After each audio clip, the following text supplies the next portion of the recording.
اگه پسرم اون جمله رو نمی گفت، من هنوزم فکر می کردم زندگیم سالمه. کاش این قسمت از زندگیم هیچ وقت اتفاق نمی افتاد. اسم من رضاست. یک کارمند سادم. نه پول دارم نه بدبخت. 12 سال با مینا زندگی کردم و فکر می کردم زندگی همینه. کار، خستگی، آخر هفته و خواب. تا اینکه یه روز فهمیدم آدم میتونه وسط زندگی خودش کاملا غریبه باشه. من از اون مردایی نبودم که زنشو چک کنه و گوشیشو بگرده و پسورد بخواد. اصلا اعتقاد نداشتم. میگفتم اگه قرار خیانت کنه با شک من درست نمیشه. و این دقیقاً همون باوری بود که زندگیمو نابود کرد. مینا عوض نشده بود. کم کم کم رنگ شده بود. کم حرف، کم خنده، کم حوصله. اولش فکر می کردم خستگیه. بچه، خونه، زندگی. آریان تازه رفته بود کلاس اول. هزینه، استرس، مدرسه. من دیر می اومدم خونه. اون زود می خوابید. و این فاصله خیلی آروم مثل نم افتاد به جون زندگیمون. چند ماه بعد حمید رو خودم آوردم تو زندگیمون. پسر خالم بود. چند سال از من کوچیک‌تر بود و تازه به شهرستان اومده بود. کار نداشت. گفتم بیاد پیش ما بمونه تا جا بیفته. به مینا گفتم خودیه، خیالت راحت. و مینا لبخند زد. همون لبخندی که بعدها فهمیدم زیادی راحت بوده. حمید فرق داشت. شوخ، حرف زن، حواس جمع. چیزی که من دیگه نداشتم. وقتی من نبودم اون بود. وقتی من خسته بودم اون انرژی داشت و من داشتم آهسته از خونه خودم حذف می شدم. حالا که فکرشو می کنم نشونه ها جلوی چشمم رژه می رفتند. صدای خنده‌ای که زود قطع می شد.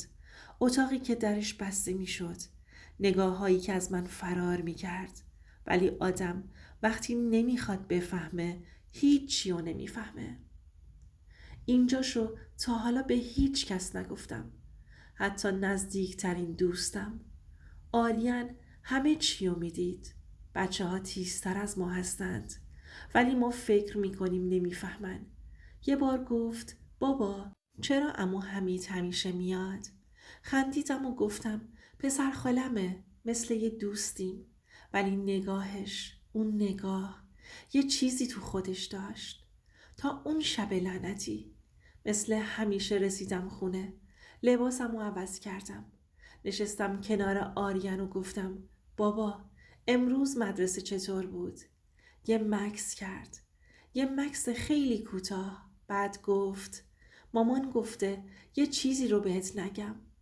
اون لحظه نه داد زدم نه عصبی شدم. نه حتی حرف زدم. فقط گفتم چی رو پسرم؟ گفت عمو حمید امروز اومده بود اینجا. با مامان رفتن تو اتاق. قسم میخورم صدای بچم رو دیگه نشنیدم.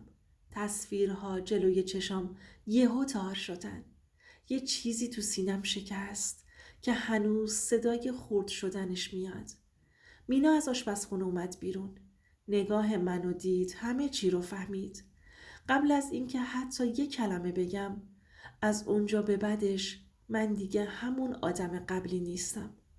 اول گفت سوء تفاهمه. بعد گفت آریان اشتباه میکنه. بعد گفت فقط حرف بود، حرف زدیم. ولی نه، دیگه هیچی نمیشنیدم. چون بدترین خیانته. نه اون اسمش لغزشه، نه اون اسمش نزدیکیه. بدترینش اینه که بچت بفهمه و تو نفهمی. و اون شب از خونه زدم بیرون و رفتم. نه دعوا، نه فوش، نه دست بلند کردن. نمیخواستم جلوی پسرم تنش ایجاد کنم. فقط رفتم و پشت سرم یه زندگی بی صدا فرو ریخت. بعد از اون شب لعنتی برگشتن به خونه مثل عبور از یه تونل تاریک بود. همه چی تغییر کرده بود. هوا هم انگار سنگین تر بود. بعد از اون شبی که حرف از دهن آریم پرید، هیچ کدوممون نخوابیدیم. نه من، نه مینا، نه حتی خود آریان. خونه ساکت بود، اما تو سر من انگار جنگ بود. صبح که شد، مینا نشست روبروم. نه گریه می کرد، نه داد می زد. فقط گفت رضا باید بدونی. اینجاشو واقعا نمیدونم براتون قشنگ تعریف کنم، چون واقعیت قشنگ نیست. مینا گفت اولش فقط حرف بود. حمید درد و دل می کرد و من فقط گوش می کردم. تو نبودی، خسته بودی، منم تنها بودم. گفتم بعدش چی؟ سرش رو انداخت پایین و گفت بعدش خط قرمز رد شد. نه دیگه لازم بود توضیح بده، نه من بیشتر بپرسم. همون یه جمله کافی بود بفهمم بین زنم و پسرخالم چیزی بیشتر از حرف بوده. گفتم چند بار؟ سرش رو انداخت پایین و گفت بیشتر از اونی که فکر کنی. غیرتم خورد شده بود. قلبم داشت از دهنم میزد بیرون. اونجا بود که فهمیدم این یه لغزش لحظه‌ای نبوده. این یه رابطه پنهانی ادامه دار بوده. حمید وقتی من سر کار بودم می اومده. نه یه بار، نه 2 بار، بلکه چند بار. در اتاق بسته می شد. گوشی ها سایلنت و آریان همه چیو دیده. همین. اون لحظه به این باور رسیدم که خیانت فقط به من نشده، به بچم هم شده. از مینا پرسیدم پس آریان چی؟ بهش چی میگفتی؟ گفت میگفتم بازیه، میگفتم مهمونیه، میگفتم به بابات نگو. همین جمله کمرمو شکست. زنم از بچم برای پنهون کردن رابطه‌اش استفاده کرده بود. همش خودم رو کنترل می کردم که آروم باشم و کار دست خودم ندم. اونجا بود که تصمیمم تو ذهنم شکل گرفت. نه از روی عصبانیت، نه از روی غرور، از روی تحقیر.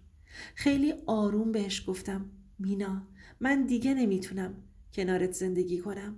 گفت منو ببخش، اشتباه کردم، تمومش میکنم. اما دیگه برام ارزشی نداشت. بهش گفتم حرف تموم کردن نیست. من دیگه نمیتونم زیر سقفی بمونم که غرورم له شده و غیرتم زیر سوال رفته. نمیتونم جایی باشم که برام احترامی نمونده و بهم خیانت شده. حمید همون روز وسایلش رو جمع کرد. حتی رومو هم نگاه نکرد. نه باهاش دعوا گرفتم، نه یقه گیری کردم. چون اون مقصر نبود. مقصر زن متأهل من بود که با داشتن فرزندم تو خونمون با پسر خالم به من خیانت کرد. همه چی خیلی آروم و خیلی سرد تموم شد. شب آریان کنارم خوابید. وسط خواب گفت بابا تو ناراحتی؟ گفتم نه بابا فقط خستم.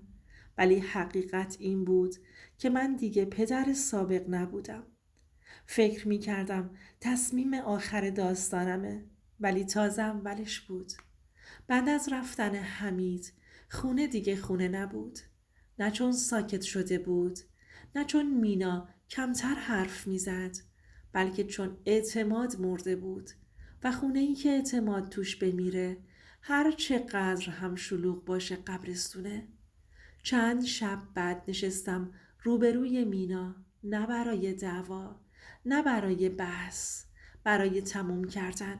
گفتم مینا من دیگه نمیتونم نقش بازی کنم. در جوابم با پررویی کامل گفت میتونیم مشاوره بگیریم، میتونم جبران کنم. سرمو تکون دادم گفتم تو به من خیانت کردی، تو منو جلوی بچم شکستی. اون لحظه فهمید دیگه راه برگشتی نیست. بخشیدن بعضی آدم‌ها شجاعت نیست، خودفریبیه. طلاق آسون نبود، نه از نظر قانونی، نه از نظر روحی، ولی طولانی هم نشد. چون من برای جنگ نیومده بودم، برای نجات اومده بودم. آریان رو خواستم، نه از روی لجبازی، از روی مسئولیت و دادگاه. با توجه به شرایط حضانت آریان رو به من داد. مینا رفت خونه مادرش. حمید از شهر رفته بود. شنیدم رفته جنوب دنبال کار. هیچ وقت سعی نکردم برم دنبالش و باش تصفیه حساب کنم. بعضی حسابها با سکوت بسته میشن. فکر میکردم بعد طلاق آروم میشم. ولی بعضی زخمها صدا دارن. آریان چند ماه اول شبها کابوس میدید. وسط خواب اسم مامانش رو صدا میزد. من بغلش میکردم و چیزی نمیگفتم. چون بعضی دردها با توضیح خوب نمیشن. الان 2 سال گذشته. من ازدواج نکردم. مینا هم نکرده. آریان بزرگتر شد. کم حرفتر اما امن‌تر. دیگه مجبور نیست به باباش دروغ بگه و این برای من کافی ترین برد زندگیه. اما من بخشیدم؟ نه. برگشتم؟ نه. جنگیدم؟ نه. من رفتم تا خودم و بچم له نشیم. حالا تو به من بگو، اگه جای من بودی به خاطر بچه میموندی یا برای احترام به خودت میرفتی؟ واقعا میخوام بدونم. یه نصیحت: هیچ مردی با رفتن نمیبازه وقتی موندن باعث خرد شدنش بشه. دوست عزیزم، اینم از داستان امشب. اگه تا اینجای داستان موندی یعنی این صدا یه جایی از زندگی تو لمس کرد. لطفاً لایک کن و نظرت رو بنویس و ممنونم ازت که تا آخر این داستان رو شنیدی. لطفاً سابسکرایب کن برای شنیدن صداهایی که هنوز شنیده نشدن.